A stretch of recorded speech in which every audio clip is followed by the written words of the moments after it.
संगत सेवादार यहाँ पे बैठे हैं और सामने लाइव पे बहुत बड़ी तादाद में संगत जुड़ी हुई है। सारे मालिक के प्यारे ओम हरि अल्लाह राम के बहुत ही प्यारे बच्चे बैठे हैं। सबको बहुत बहुत आशीर्वाद। मालिक आपको खुशियाँ दे, दिया में रहमत से नवाजे और हमेशा खुशियों से लबरेज रखे। तो आज आपको मालिक की चर्चा सुनाते हैं। सत्संग के बारे में बात करेंगे। सत्संग क्यों जरूरी है, किस लिए जरूरी है और सत्संग में आना चाहिए, ये संत पीर फकीर हमेशा बोला करते हैं। तो सत्संग का मीनिंग मतलब क्या है? सत्संग, सत सच सत्य एक ही है। ओम हरि अल्लाह वाहिगुरु गॉड खुदा राम और परम पिता परमात्मा। उसके अलावा दुनिया की हर शय बदल जाती है, हर चीज बदल जाती है, पर भगवान ओम हरि अल्लाह वाहिगुरु राम ना कभी बदला था, ना कभी बदला है और ना कभी बदलेगा। वो सच था, सच है और सच ही रहेगा। अरे भाई 3 नंबर देखना, कहां घूमे जा रहा है? तो हर समय, हर पल, हर जगह वो मौजूद है। दुनिया में ऐसी कोई चीज नहीं जो एक ही होते हुए भी हर समय, हर जगह, हर पल मौजूद रहती हो। पर ओम हरि अल्लाह राम एक होते हुए भी हमारी इस दुनिया में ही नहीं, एक त्रिलोकी में नहीं, सैकड़ों त्रिलोकियां जो धर्मों में लिखी है वहां भी वो है। निज धाम सचखंड सतलोका नामी सतनामी, सब जगह वो रहता है, कोई जगह उसे खाली नहीं है। और कमाल उसका ये है, वो जिस भी चीज को देखता है उसी का रूप धारण कर लेता है। कण कण में, जर्रे जर्रे में मौजूद है। पेड़ पौधे ले लीजिए, जीव जंतु ले लीजिए, पशु पक्षी परिंदे ले लीजिए, हर जगह वो है। तो सत्संग में जब इंसान आता है, सुनता है, तो उसकी समझ में आता है कि हां, एक ऐसी सुप्रीम पावर है, एक ऐसी शक्ति है जो हर समय हर जगह मौजूद है। तो सत्संग क्यों जरूरी है? आदमी कहता है मैं क्यों करूं सत्संग, किस लिए करूं सत्संग? क्या आप जानते हैं कि आप कितनी शक्तियों के धनी हैं? शायद आप सोचते हो कि मैं तो सब जानता हूं, मेरे में इतनी अकल है, मैं इतना पढ़ा लिखा हूं, मेरे में इतनी समझ है, मेरी बॉडी स्ट्रेंथ ये है, मेरी माइंड स्ट्रेंथ ये है, इत्यादि इत्यादि इत्यादि। तो आप सोचें कि मेरे को तो सारा पता है। जी नहीं, ये तो 100% में 1-2% ही आपको पता है। यहां तक साइंटिस्टों की बात करें, वो भी कह रहे हैं हम तो इंसानी शरीर को 10 से 15% ही पढ़ पाए हैं। तो हमारे धर्मों में यह बताया गया है कि अगर आप अपनी स्ट्रेंथ, सोचने की शक्ति, शारीरिक शक्ति यानी आत्मिक, मानसिक, शारीरिक शांति चाहते हैं, शक्तियों को बढ़ाना चाहते हैं, तो आप इसके योग्य हैं, मनुष्य कि जो अपनी शक्तियों को बढ़ा सकता है। पर कैसे? क्योंकि वो शक्तियां आपके अंदर हैं और बढ़ाने के लिए एक स्कूल, कॉलेज अगर कोई है तो वो सत्संग है। यहां बताया जाता है वो मेथड, वो युक्ति, वो तरीका जिसको अपना के आप अपनी इन शक्तियों को अपने अंदर से हासिल कर सकते हैं। अच्छा खाना बनाना हो तो अच्छा शेफ, रसोईया, महाराज भी कहते हैं राजस्थान साइड में, तो उससे आप टिप्स लेंगे, तो और अच्छी रसोई बना लेंगे आप। जितनों के संपर्क में आएंगे उतना ही आप नई नई चीजें सीखते जाएंगे। हर क्षेत्र में ये अनुभव जरूरी है। बहुत सारी चीजें होती हैं जो आप पढ़ लिख के अपने दिमाग के ज्ञान से सीखते हैं, पर एक चीज उम्र होती है जो आपको बहुत कुछ सिखाती है, तजुर्बा होता है जो आपको बहुत कुछ सिखाता है।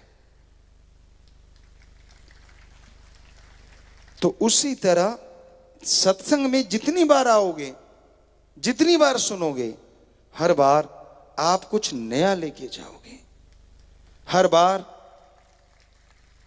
आप अपने लिए, अपने परिवार के लिए, समाज के लिए, देश के लिए, वर्ल्ड के लिए, आपकी सोच की लिमिट यहां तक है, कुछ ना कुछ अच्छा ही करने के लिए प्रेरित होके जाओगे।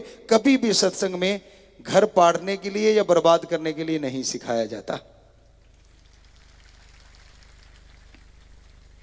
आज सत्संग को अगर छोड़ दें, संतों को छोड़ दें, सच्चे संत, बाकी समाज में ज्यादातर लोग दुखी हैं।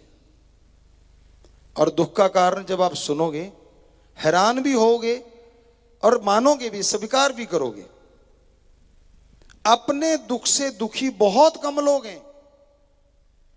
दूसरा सुखी ज्यादा क्यों है, इससे दुखी बहुत मिल जाएंगे। यार मेरे पास स्कूटर, ये कार ले गया, धुआं मुंह पे मार गया, मरता क्यों नहीं है? ये नहीं कहता कि मुझे भी कार मिल जाए। वो बर्बाद क्यों नहीं होता? भाई क्या मिलेगा तुझे ऐसा करने से? अपने लिए अच्छा मांग। तो हमने इसमें भजनों की भी रचना करी है। नए जो भजन आपको बोलते हैं कि बहुत सारे 800 के करीब हमने भजन बनाए। गुरुजी की कृपा से बेपरवाह जी ने रहमो करम किया, उन्होंने बनवाए, उन्होंने बनाए। तो उनमें ऐसा भी भजन है कि आज आदमी दुखी ज्यादा इसलिए क्योंकि दूसरा सुखी क्यों है। लेकिन सत्संग में ऐसा नहीं है। दुनिया में आपको पहले भी कई बार सुनाया हमने, गांव की बात करें तो एक सांझी सी जगह होती है, अलग अलग एरिया में उसका अलग अलग नाम है। पंजाबी से सत्थ कह देते हैं, कोई पंचायत घर कह देते हैं, कोई कुछ कहते हैं, अलग अलग नाम है।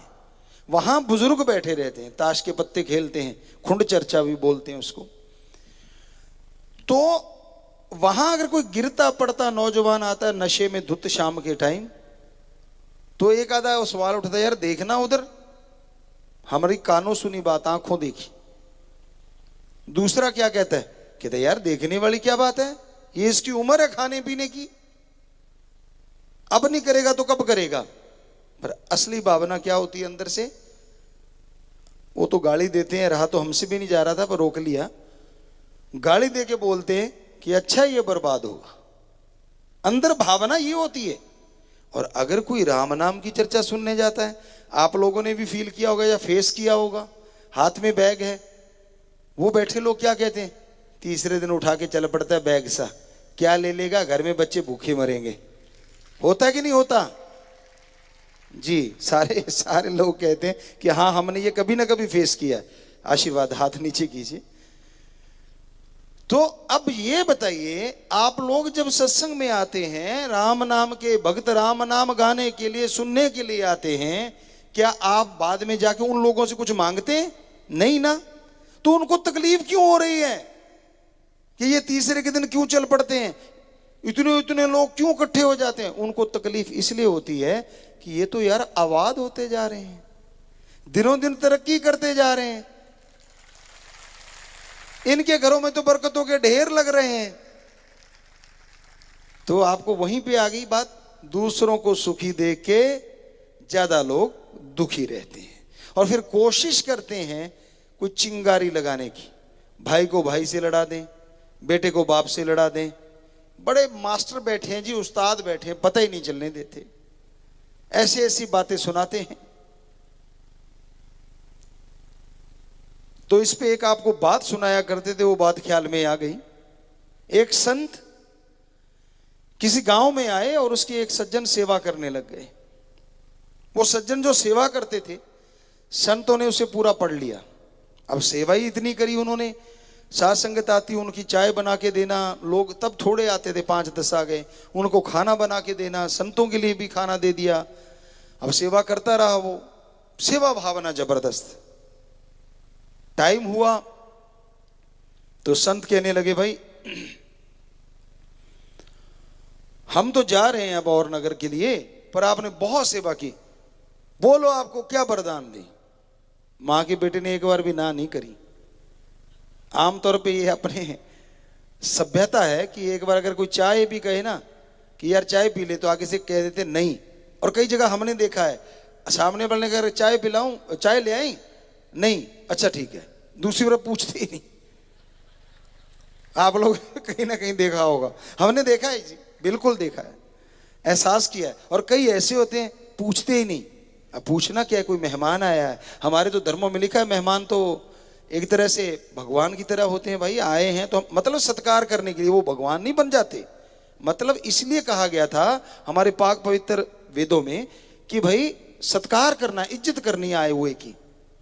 तो ऑब्वियसली पता ही है कि भी चाय लानी है तो वो पहले ले आते हैं, पूछने वाले में डाउट होता है।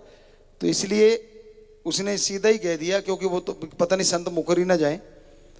संतों ने कहा बेटा क्या चाहिए, कुछ हम आपको दे के जाएंगे। कहता हाँ जी। कहते क्या चाहिए, बोल बेटा। कहता जी ऐसा कोई मंत्र दे दो जो मैं चाहूं वो मिल जाए। अब कितनी बड़ी चीज मांग ली। संत मुस्कुराए, जानते थे ये तो बड़ा ईर्ष्यालु है, गड़बड़ हो जाएगी, अगर ये ऐसा करता रहा तो इसने किसी को जीने नहीं देना। कहने लगे बेटा याद रखना 2 बातें। पहली बात, जो तू मांगेगा तेरे पड़ोसी के दुगना आएगा, क्या तुझे मंजूर? कहता जी मंजूर है। दूसरी बात, किसी का शारीरिक नुकसान करेगा तो तेरा हो जाएगा, किसी दूसरे का नहीं होगा। कहता जी मैं क्यों करूंगा, ठीक है जी, दोनों मंजूर है शर्तें। कहते ठीक है फिर ये ले मंत्र दे दिया जी। अब घर में आया बड़ा खुश गिनती करी कितने परिवार के मेरे 4-5 जितने भी थे, मंत्र का किया जाप। कहता आने दो 36 प्रकार का भोजन सबके लिए। अब थालियां आ गई जी झट से। अभी वो कौर तोड़ के मुंह में डालने लगा था, घर साइड वाले घर में शोर मच गया। छोटी छोटी दीवारें हुआ करती थी पहले, बुजुर्गवार जानते हैं, ज्यादातर घरों के बीच में छोटी छोटी दीवारें, कोई लड़ाई झगड़े तो होते ही नहीं थे पुराने टाइम में। हम तो राजस्थान की बात कर रहे हैं, यहाँ हम रहे हैं, वहां ऐसा था। तो उसने उस दीवार के ऊपर से देखा कि चक्कर क्या है, बरामदे से होते थे खुले, वो देखा उसके 4 आई हुए, उधर 8 थालियां आई हुई। पिस्सू तो पड़ने शुरू हो गए। जब सेवा करता मैं मर गया, ये बैठे बिठाए डबल ले रहे हैं। कोई नहीं, चलो भूख लगी थी, खाना खाया, खाना तो स्वादिष्ट होना ही था, अब गए भी रूहानी खाना था। बहुत खुश हुआ, सारा परिवार खुश हो गया। तो तब बैलों से खेती करते थे। कहता जी ऐसा है, मैं चलाता हूं, मेरा बेटा चलाता है, तो हमारे 2 नगौरी बैलों की जोड़ियां आ जानी चाहिए। अब वो खाना खा के बाहर निकला, देखा खूंटे पे 4 बैल खड़े हैं पूरे गजब के। बड़ा खुश हुआ। अभी आप जाके हाथ ही रखा था, देखा पड़ोसियों पे शोर मच गया। अब हाथ धीरे ही चल रहा था, क्यों पता था उधर शोर मचेगा। देखा ऊपर से दीवार के, उधर 8 बैल खड़े। जब पंगा पड़ गया यार, गालियां देके कहता है सेवा करता है मैं मर गया, ये बिना वजह पंगा ले रहे, अब नहीं मंत्र का जाप करूंगा, ये कोई बात थोड़ा ना है। चुप हो गया, पर अंदर जलन। आपको अभी कहा था दूसरों का सुख देख के दुखी। अब आ गया बाहर वाले कहते यार उदास सा दिखता है। कहते यार क्या उदास दिखता हूं, बाद में कभी बताऊंगा। घर वालों ने जोर दिया कि यार तू कुछ और भी मांग ले। कहते चलो ठीक है। कहते ये घर देख अपना कितना गंदा हुआ पड़ा है, अब उसको मतलब जी करे मांगू कि ना मांगू, पता था होगा क्या। अब घर वालों ने प्रेशर डाला, मान गया, मंत्र का जाप किया। कहता जी आलीशान घर बन जाए। वसो देखा खाली जगह हुआ करती थी, जिसे नोहरा या बेहड़ा साइड में होता था, इधर घेर कहते हैं शायद यूपी साइड में, तो वो एरिया का था। देखा उधर तो वो महल बना खड़ा है। अभी वो उधर देख ही रहा था, पड़ोसी के 2 बन गए। कहता है इसीलिए तो मैं कह रहा था मत लो पंगा, हटे नहीं ना, वो देखो उधर। अब सारे चुप हो गए। कहता अब नहीं, अब मुझे तंग मत करना, कुछ नहीं मांगना मैंने। अब बेचारा चुपचाप। पड़ोसी बड़े खुश यार, कुछ किया नहीं कराया नहीं, ये तो बड़ा मजा आ रहा है। वो तो शोर मचाएंगी, नाचेंगे, आएंगी, उसको लगे जहर जैसे। तो कि ना मेरा कोई नाम, ना मेरी कोई वाह, हैं, मेरी वजह से सारा कुछ ले रहे हैं और ये नाचे कूदे जा रहे हैं। हालांकि उन्होंने बेचारों ने उसका कुछ बिगाड़ा नहीं था, चला गया। कई यार दोस्त होते हैं, आपको कहा ना बड़े मास्टर होते हैं, आप जानते ही हो, कहने की जरूरत नहीं। तो वो दुनिया में गया और कहने लगा यार मेरे साथ तो बड़ी गड़बड़ हो रही है। कहने लगे क्यों, तू बड़ा उदास, और यार तेरे तो महल मोल पता नहीं तू कहाँ से रातों रात कौन सा जादू टोना कर आया। कहता कौन से महल। कहते नहीं यार तेरे खेत में बैल भी बड़े बढ़िया चल रहे थे। कहता मत पूछ यार। कहते तो भी। वो कहता मेरे पंगा ले लिया मैंने वो संतों के की थी सेवा। कहते हाँ। कहता उन्होंने मुझे वरदान दिया लेकिन पड़ोसी के डबल हो जाता है। कहता पक्का। कहता देख फलां के। कहता हाँ यार उनके भी 2 बने हुए हैं। कहता फिर। कहता इधर आ। साइड पे ले गया, कान में कुछ फुसफुस आया। मास्टरों का काम ही होता है, अगलाई डब्बू को तकानते। उसका क्या जब बिगड़ना था। अब वो गया और जाके मंत्र का जाप किया। कहता हे भगवान मेरे गेट के आगे एक कुआं लग जाए,